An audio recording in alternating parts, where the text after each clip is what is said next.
Hello, welcome back to the Radiant You podcast, the space where we explore self-discovery, empowerment, and the small but powerful steps that help us shine from within. If you're a returning listener, I am so grateful for you. And if this is the first time that you are here, welcome. You have found a place that is all about nurturing your growth, celebrating your journey, and helping you step into your most radiant self. I'm Lisa Cole, your host, a licensed professional counselor. And while I bring my experience and insights to this conversation, this podcast is not therapy, nor is it a substitute for professional mental health support. My goal is to share tools and stories and ideas that inspire growth and radiance. But if you're in need of personal therapeutic support, I encourage you to reach out to a qualified mental health professional. I am thrilled about today's episode because we have a truly special guest, my sister. Oh my gosh. My very first conversation on this podcast is with my beautiful sister. So thank you so much, Stacey. Absolutely. Stacey is a nurse practitioner who transitioned from hospice care to functional med and now runs her own clinic. And I think you run two others, correct? One other right now. So Okay. just the two clinics is enough.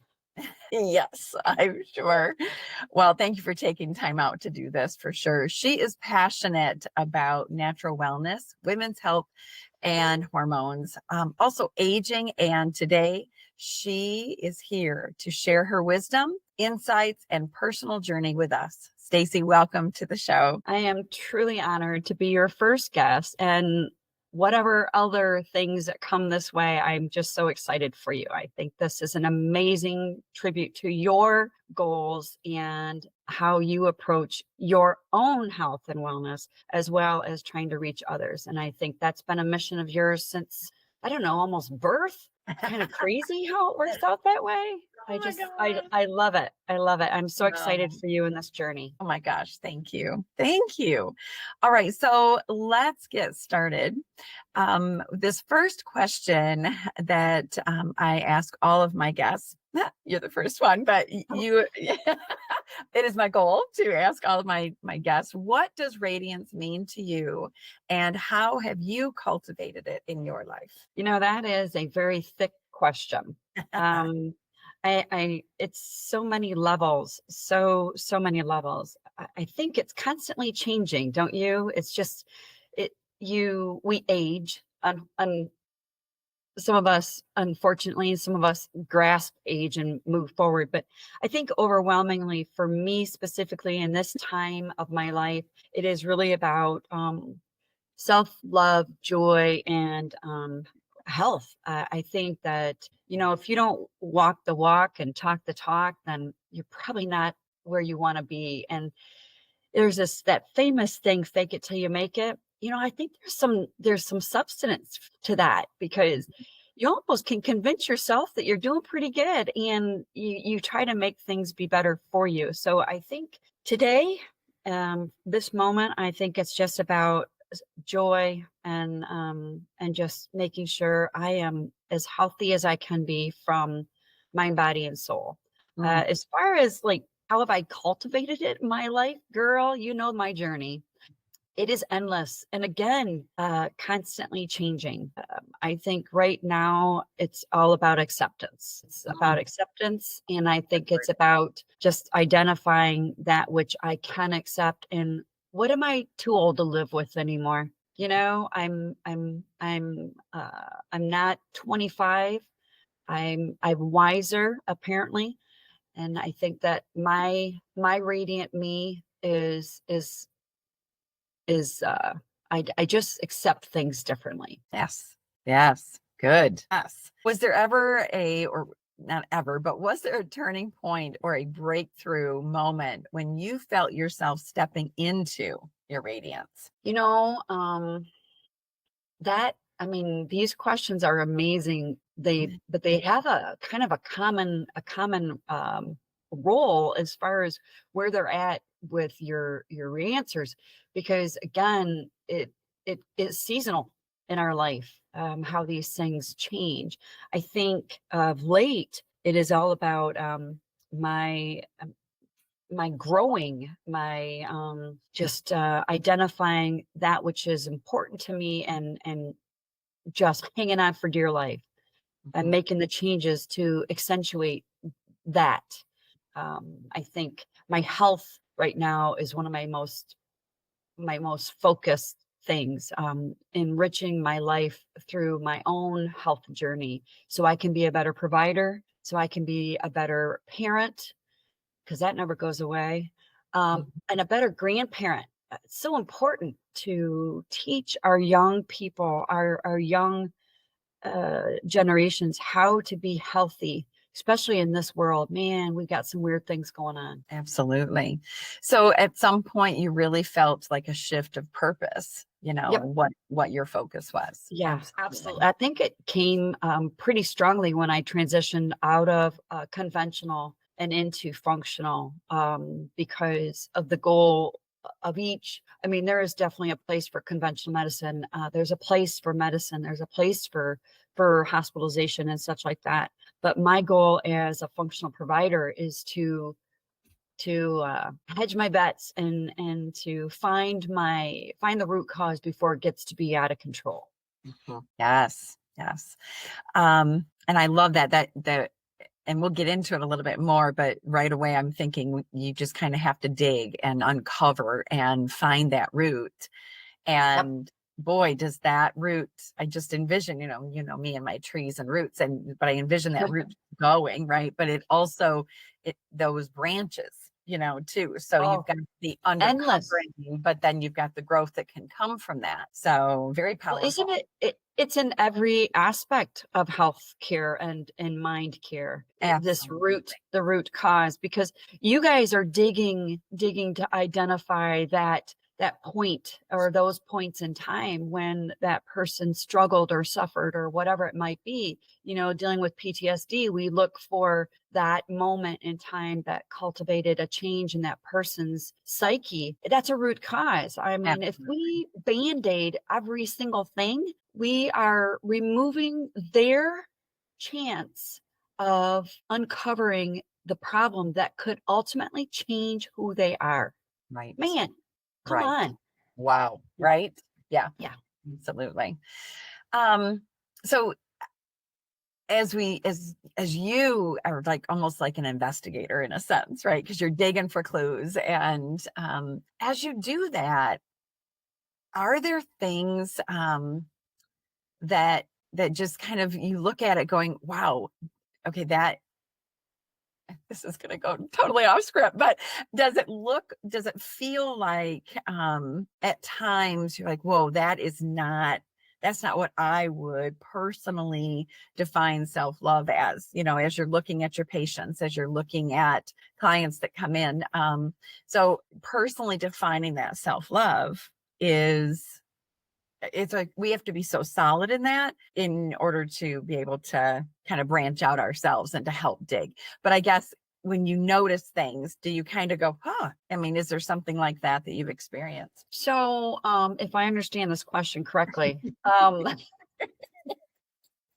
so you're asking me if I have patients come in and what their definition of their own self-love or self even preservation looks like, and it's so vastly different than mine. How do I kind of look at that and work Yeah. with that? What does that do to you So, sometimes? you know what? I have to tell you, and I'm sure that you see this on a daily basis. Every single patient that comes in teaches me something. Absolutely. And I Oh, just love love it. it. I can't even begin to Love tell you. So my patients all know that I am flawed. I am just as flawed as, Larry, Moe, and Curly. And it. people don't even Absolutely. know who they are anymore, by the Yeah. way. But that I'm just as flawed as that person that is broken, because my journey is still moving. And So thank God, right? Yes. when my patients come in and they have these different approaches to their self-love and even their healing process, I'm Mm. like, let me see how that works in my world. They're always teaching me. And I think I'll know when I'm done being a provider and done being this in this industry, when I no longer accept another person's approach. Because who are we to To judge. say that their journey should be our journey? you Mhm. know um Mel Robbins, Let Them. I just recently got that book and I've been reading it, like, I'm addicted to it. There's so much about that, and I have to let them find their way. I have to let them. All I can be is a tool, a good tool, a tool that will allow them the education that they need. So yeah, I I love it. I'm addicted to my patients and their journey because it looks so vastly different than every single person that comes in the door.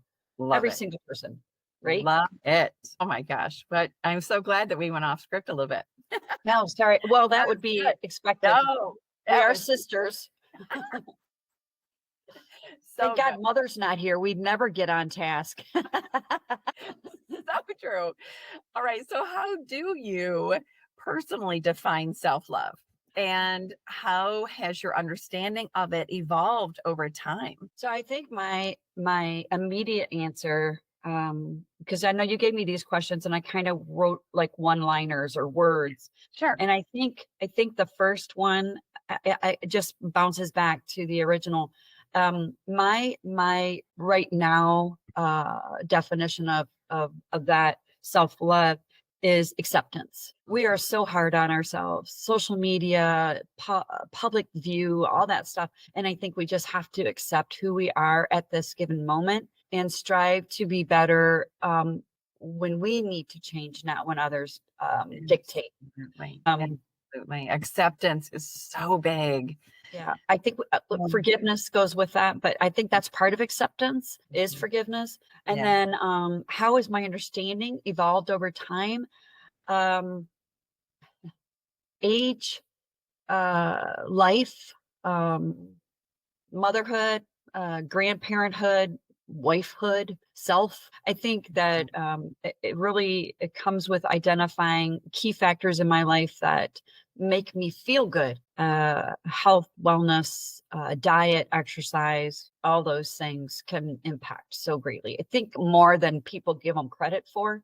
Agreed. And, it's just one of those things. Agreed. Ah, good answer.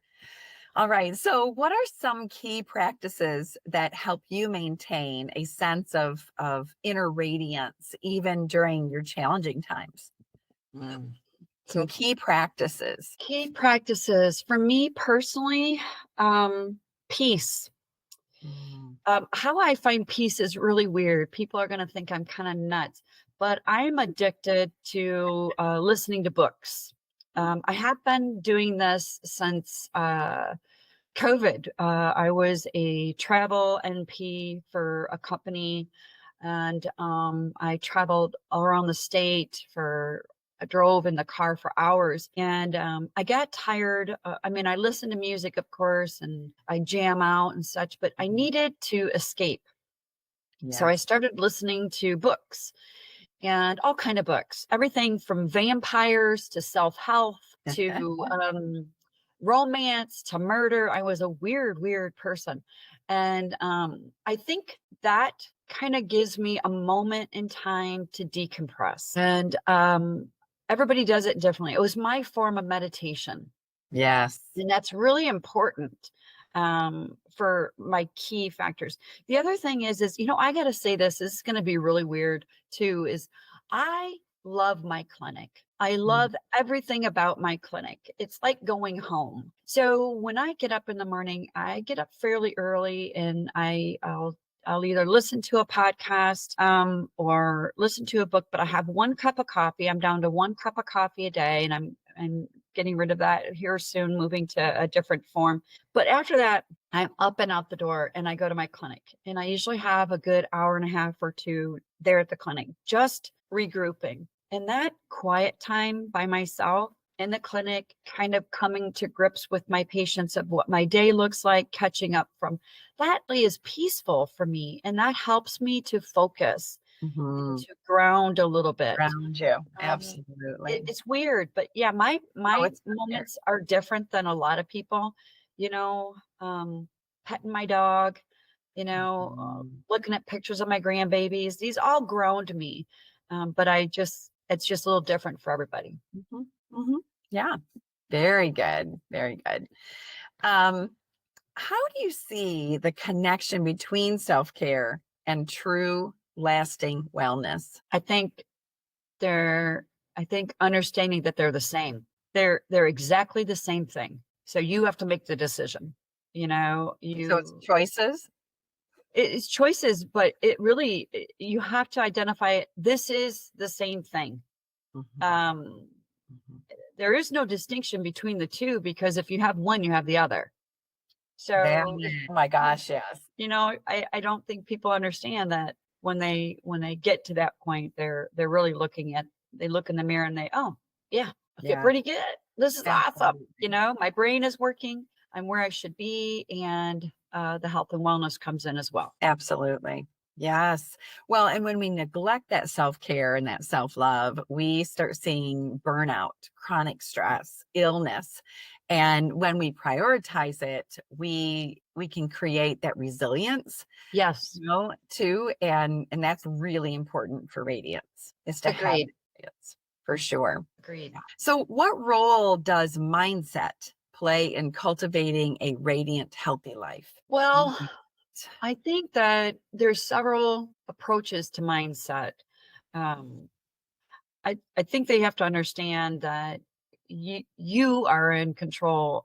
Like again, we go back to choices, right? Mhm. And it's weird. I know that you and Rand have been on your own health journey, and I know that Craig and I are as well. Whether or not they're the same. Right. Anyways, or maybe the journey is just different.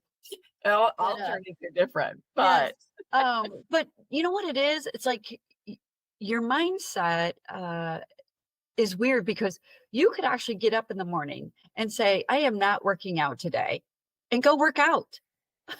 You know, absolutely. you could, Mhm. I could say, I am not going to go outside and walk around for 15 minutes after I eat and still do it. So Mhm. your mindset Mhm. is just a thing you can mess with it. It's kind of almost like you can challenge your own mindset.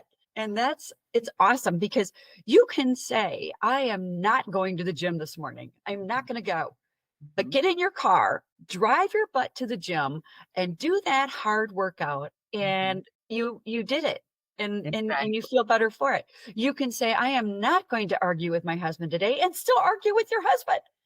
So mindset is a moment. It's a moment. But I think underneath, we all want what our true truth is. We all want it.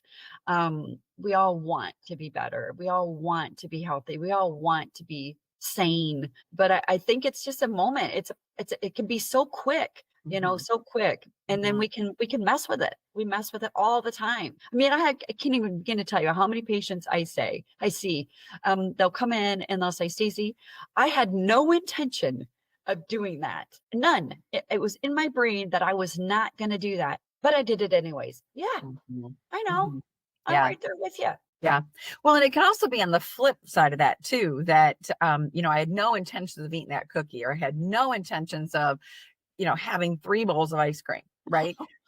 But you did. And so it can be the flip of that too. And so mindset really, in my viewpoint too, is it can be everything, Yes. because we are making choices for our health and our happiness, and trying to figure out what choice within that mindset, right? Or whatever the idea of how do we make that choice support us. That is so true. You're right. Mhm. It is Mhm. absolutely true. It's, that whole, what is it, the subconscious or whatever. And it's just kind of crazy that we may have thought that, but underneath we knew that, We knew that it was going to go the other way. You're going to go to the gym. Yeah. You're Yeah. going to have that ice Or cream. yeah, you might have that cookie with your coffee or whatever. Yeah, You may only have one though. You may Right. only have one. And that's where that mindset can come in. Mhm. That's an amazing decision all by yourself. Right. Walk away from the buffet table, for crying out loud, or don't eat a buffet, come on. So Here we go into the smaller portions, people. That's right. Get a tiny plate. Oh, absolutely. So that kind of leads us into this next question. Many women struggle to prioritize themselves. What advice would you give to them? I'm still on that journey. I may not be the best person to ask that, because you can preach, man. You can preach as a provider, as a healthcare worker, as a female, anything, therapist, gym owner. You can preach and preach and preach. But I think we're all on that same journey because we struggle every day, every single day. I just think I think we have to be able to say no. So We boundaries. have to say no sometimes. And it's really hard. I struggle with that every day. I struggle with my personal life. I struggle with my business life, my professional life. I struggle with my internal life. Just say no. Look in the mirror. But it's hard. I love your answer. I love your answer because it's real. And that's something that this podcast is all about So if your listeners figure it out though, could they let me know? Let us know so. Could you? Because I think that's something that we struggle. We struggle with that. I want to learn from your listeners because daggone. There you go. That would be awesome. Yes. So listeners, yes, if you have any one-line advice, that you can give all of us on how to prioritize yourself. And right away, I think of one in particular, and this is just, starting small. That, you don't have to have these grandiose ideas. Yes, we all have these grandiose ideas sometimes, but being able to, try and prioritize yourself, it just start small. Goodness sakes. I love that you listen to your books. I love that. I mean, and that's one thing that you do that is a priority. You love it, and I know that your gardens have always been a priority for you as well. And so you just do it, but there's no one liner to it, in a sense. It's just, I think isn't it? It's kind of like, it's changing. It's ever changing because our mood changes. Some days I want to be home and in solitude and quiet, and some days I need to be surrounded by my rambunctious, beautiful little grandbabies and my kids and my dogs and such. But I think I just don't know. Everything changes. It's so weird. Just everything, every day is a new day. Yes. Most important though is just identifying you need to, right? Yes. Just know that you need to, as a woman. Sometimes that's a one-liner. Yeah. Yeah. You just need to. Yeah. There you go. All right. Let's transition into talking a little bit about hospice and moving into the functional med. I know you kind of light up when we talk about that. Well, that's my joy. I know it. So what led you to transition from hospice care to functional med? You know what? That actually is a one-liner. Okay. I chose a different journey of life than death. So I did hospice and palliative for about 8 or 9 years. And I said, I met a lot of amazing people, but I also had to say goodbye to a lot of amazing people. I can't even count how many life moments that turned into death moments that I was present for that final breath. And as intimate as that is, as so special as that is, to share that time with the patient and the family, it can wear on a soul. And you talk about, having self-love and such like that, and recovery. Yes. Um, I just I had to drink a different kind of Kool-Aid, and the Kool-Aid I chose to drink was a functional root cause healthcare, and it has provided me the recovery from Mhm. saying so many goodbyes to so many people. Absolutely. It was an amazing journey in hospice. Hospice was just so amazing. And You I'll learned a lot. always, You huh? learned a lot. You learned a lot. Oh, yes, Mm. about life and death Mm. and God and everything. It was just an amazing journey. And these people that I got to be a part of their next level journey, I felt so honored, so Mm. honored. Mm. But now I have a different type of honor. I have the Mhm. honor of helping people be their best self. Yes. It's enlightening, it's enriching, it's all those words that just you can't even fathom. I Mm-mm. mean, you can because you do it as well. Just a different approach. And Right. I think people forget that they can be better. They Yeah. can find their best self. Oh my gosh, that's That was so it. valid. So valid. So how does functional medicine differ from the traditional medicine? Oh man, Is that so loaded? many things. I'm going to try to keep this as vague to a point, because like I said, conventional medicine is so important to our Yes. world. I mean, medicines are important and such, Mhm. but I think we have to understand, if you believe this, and some may not, and that's okay. Again, this is my Kool-Aid that I drink. Understand that our bodies are meant to heal themselves. Mhm. God does not make mistakes. And that is why he gave us the body that we have. If you believe that, that is something. So you have conventional, which is built upon, gold standards of care and populations and such like that, ranges and this different viewpoint. Then you have functional, which is specific and individualized and built upon root cause. And what that means, root cause, is identifying the problem, identifying what's going on, Right. not so much let's just treat the symptoms, because a lot of times, yes, you want to treat the symptoms because you're so daggone sick.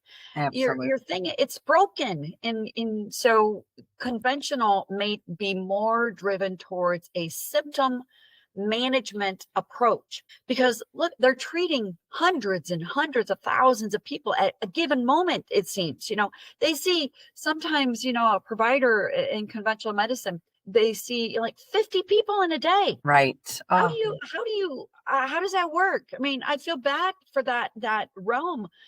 I know that some of these providers, and like, man, I wish I could listen like you do, Stace, because my visits are an hour long. mhm. My patients are not only like explaining what the here and now is, what's broken, what's happening. They're explaining their environment, Right. their life Right. environment, which can impact the problem. Oh, you know huge. So I think the biggest takeaway is, okay, you have symptom management, symptom relief, and then you have the root cause.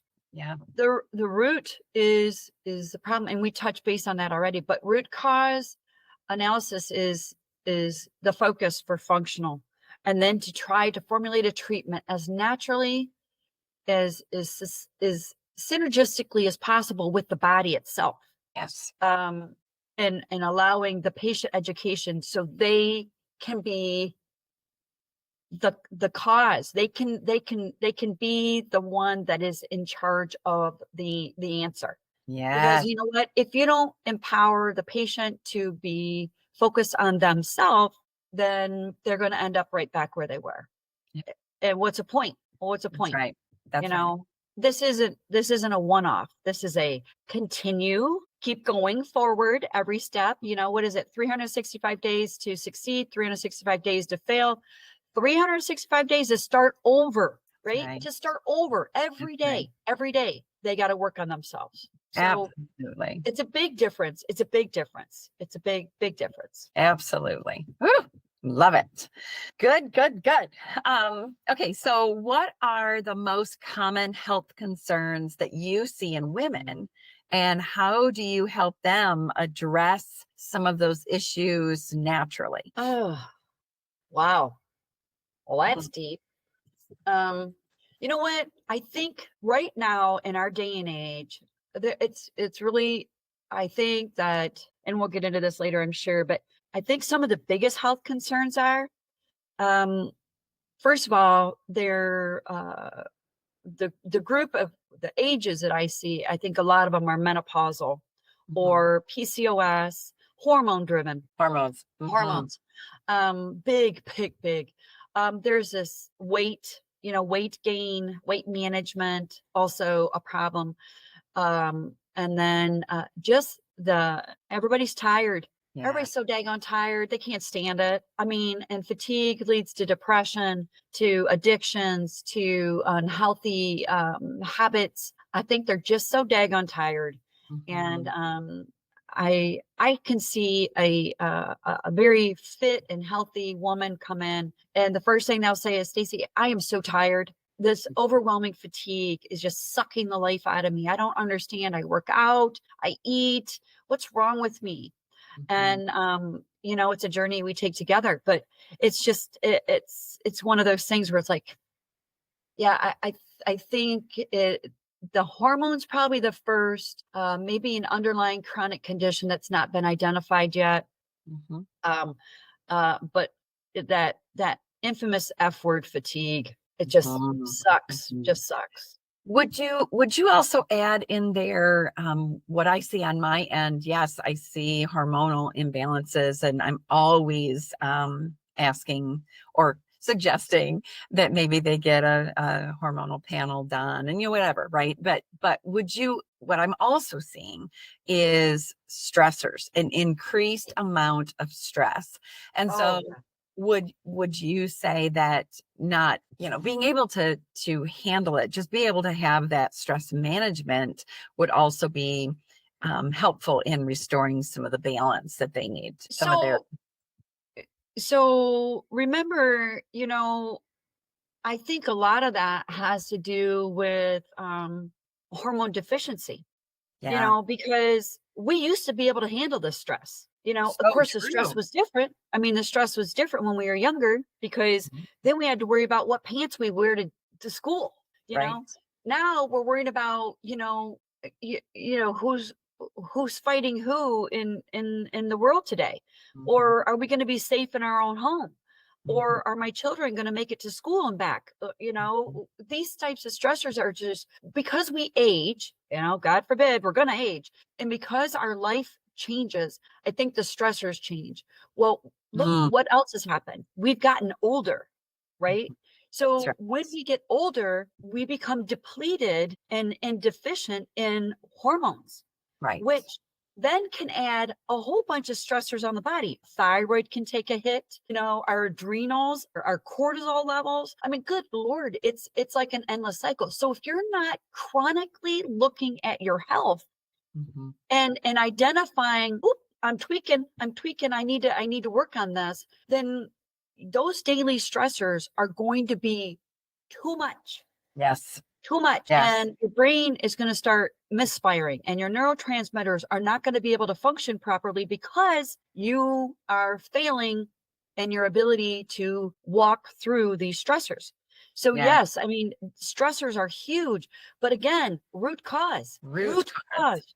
Absolutely. So, it's just crazy how everything has something to do with everything. Yes, absolutely. I want to talk more on hormones and women, and well, men as well, men and women especially, though, because of just the just affects it affects so much, and it sometimes can prevent that radiance that we're Yes. seeking. So I'm going to close for now, but we will come back to this and we will finish this for sure. So I just thank you. And we'll be back at it